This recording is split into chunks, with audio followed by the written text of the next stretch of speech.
देखिए फ्रेंड्स, आज हमने बनाए हैं उपवास के लिए। ये देखिए पैटीज़ बनाई हैं। देखिए कितनी बढ़िया बनी है। उपवास की पैटीज़ के नाम से ही आप चौंक गए। देखिए कितनी बढ़िया हमारी, और क्रिस्प, आप सुन सकते हैं आवाज़, कितनी बढ़िया क्रिस्पी बनी है। तो चलिए इनको हमने किन चीज़ों से और कैसे बनाना शुरू करते हैं उपवास की पैटीज़। ये देखिए, ये मैंने एक छलनी ली। ऐसी छलनी हम सबके घर में होती है, चावल छानने वाली। और ये है क्लिंग रैप। ये किसी भी चीज़ पे आप इस तरह से लगा देंगे तो बिल्कुल अच्छे से खिंच के टाइट लग जाती है। इसको हम इस पे इस तरह से लगा देंगे, बिल्कुल टाइट। ये देखिए इस तरह से, इसमें बिल्कुल भी सल ना रहे, इस तरह इतना खींच के लगाएंगे हम इसको। सारे सल निकाल देंगे इसमें से। ये हम सैलेड में, किसी भी चीज़ में इस तरह से फोल्ड कर देते हैं तो चीज़ें ताज़ी बनी रहती हैं। ये देखिए, ये इस पे इस तरह से अच्छे से चिपक गई। और इसमें जो अब इसके सुराख बंद हो गए तो हम इसके लिए इसे कुछ हिस्से में हम इस तरह से छोटे छोटे ये सुराख जो हैं इनको खोल देंगे, जिससे कि हमारी भाप निकलती रहे। इस तरह से सारे नहीं खोलने हैं, थोड़े बहुत खोल देंगे इस तरह से, किसी टूथपिक से, चाकू से, नुकीली चीज़ से, बस इस तरह से थोड़े से खोल देंगे। हेलो फ्रेंड्स, मैं आपकी होस्ट और दोस्त संगीता। मेरे घर की रसोई में आपका स्वागत है। आजकल व्रत चल रहे हैं तो व्रत में हम कुछ ना कुछ बनाते ही रहते हैं। मैंने आपसे कई वीडियो शेयर की हैं व्रत में, जो मैं बनाती हूँ अपने खाने के लिए, वही मैं आपसे शेयर करती रहती हूँ। आज मैं आपसे एक डिफरेंट सी रेसिपी शेयर करूँगी, जिसको हम बनाएंगे व्रत के लिए ही, लेकिन सोच भी नहीं सकते कि हम व्रत में इसको खा सकते हैं। इस तरह की चीज़ को ही हम बना सकते हैं। ये है साबूदाना। ये हम सब व्रत में खाते हैं। ये मैंने साबूदाना, 4 चम्मच साबूदाना और 2 चम्मच ये समा के राइस, इनको मैंने अच्छे से धो के भिगो दिया था 2 घंटे के लिए। ये मेरे देखिए भीग गए हैं। ये हैं मेरे, आप अपने अंदाजे से लीजिए। साबूदाना लेंगे, उसके आधे हम समा के चावल लेंगे, क्योंकि साबूदाना जो होता है चिपचिपा सा होता है, उसमें स्टार्च बहुत ज़्यादा होता है, वो चिपक जाता है। इसलिए हमें उसको बाइंडिंग देने के लिए इसमें हमें समा के राइस डालने पड़े हैं, और उसी से हमारी बाइंडिंग आएगी। अब मैंने इनको 2 घंटे के लिए भिगो दिया था। अब मैं इन्हें मिक्सी के जग में डाल के पीस लूँगी। ज़रूरत के अनुसार हम पानी डालेंगे इसमें, जितनी हमें ज़रूरत होगी।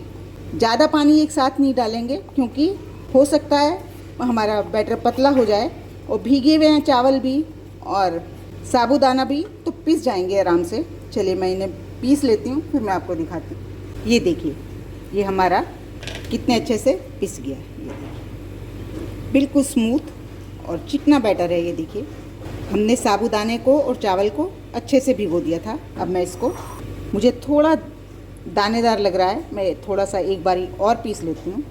ये देखिए, अब हमारा बिल्कुल स्मूथ बैटर तैयार हो गया। अब मैं इसको बाउल में निकाल लेती हूँ। मैं आपको इसकी कंसिस्टेंसी चेक कराती हूँ। ये देखिए, कोई भी स्पैचुला लें, देखिए बिल्कुल ऐसे लाइन लगाई, ये मिल नहीं रही। ये अगर आपके पास इस तरह का स्पैचुला नहीं है तो आप चम्मच, करछी, किसी से भी कर सकते हैं। इस तरह की कंसिस्टेंसी चाहिए।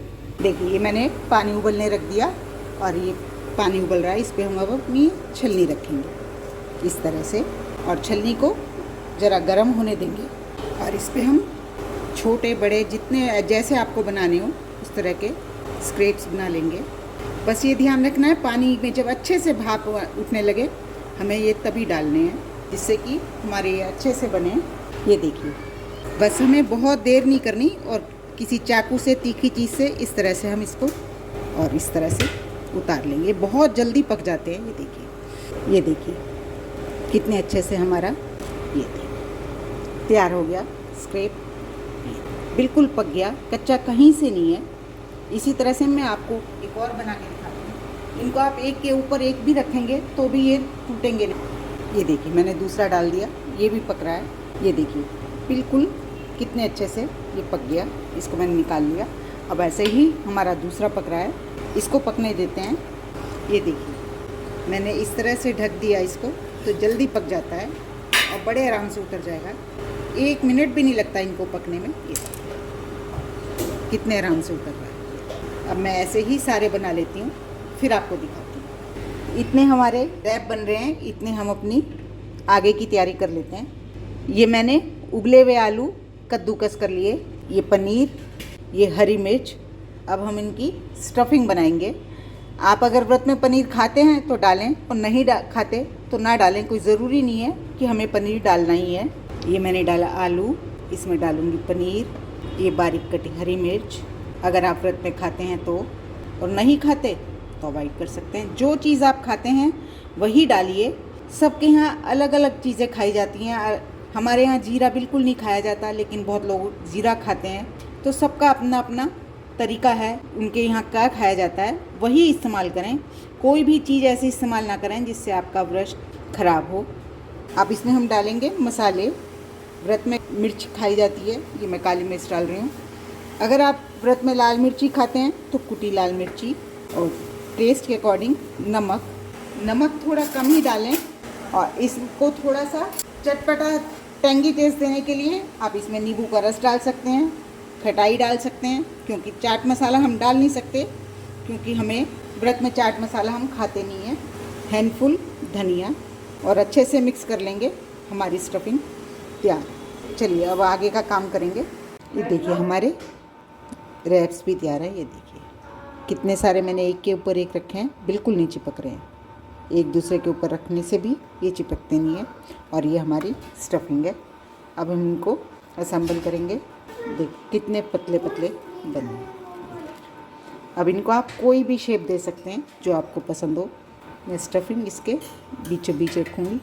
और ये जो हमने घोल बनाया था, ये मैंने थोड़ा सा बचा लिया था, इसको इस तरह से लगा देंगे। ये हमारा बाइंडिंग का काम करेगा। इसको ऐसे और इसको यहाँ से ऐसे इसके ऊपर लगाएंगे फिर से, जिससे कि ये चिपक जाए और अच्छे से खुले नहीं। देखिए कितनी पतली बनी है हमारी शीट। आप इसको कोई शेप दे सकते हैं, चाहे तो समोसे की तरह बना सकते हैं, चाहे इस तरह से बना सकते हैं, जैसे चाहे वैसे बना सकते हैं। मैं एक और बना के दिखाती हूँ। इसके ऊपर ये ऐसे कितने अच्छे से चिपक गई हैं, आप देखिए। इसको ऐसे देखिए कितने अच्छे बने हैं। इसी तरह से मैं सारे तैयार कर लेती हूँ, फिर आपको दिखाती हूँ। देखिए हमारी पॉकेट्स तैयार है। अब मैं इसको, चाहे आप डीप फ्राई करें, चाहे आप एयर फ्रायर में भी बना सकते हैं, जैसे आपको पसंद हो आप उस तरह से बना सकते हैं। मैंने डाला ये तेज़ गरम तेल में है, लेकिन तलूँगी इनको मैं हल्की आंच पे। ये देखिए कितने अच्छे सिक रहे हैं हमारे। कोई कह सकता है ये हमने साबूदाने से बनाई है, देखिए। और ये मैदे की शीट से भी ज़्यादा करारी बनती हैं। इन्हें आप व्रत के अलावा वैसे भी बना सकते हैं।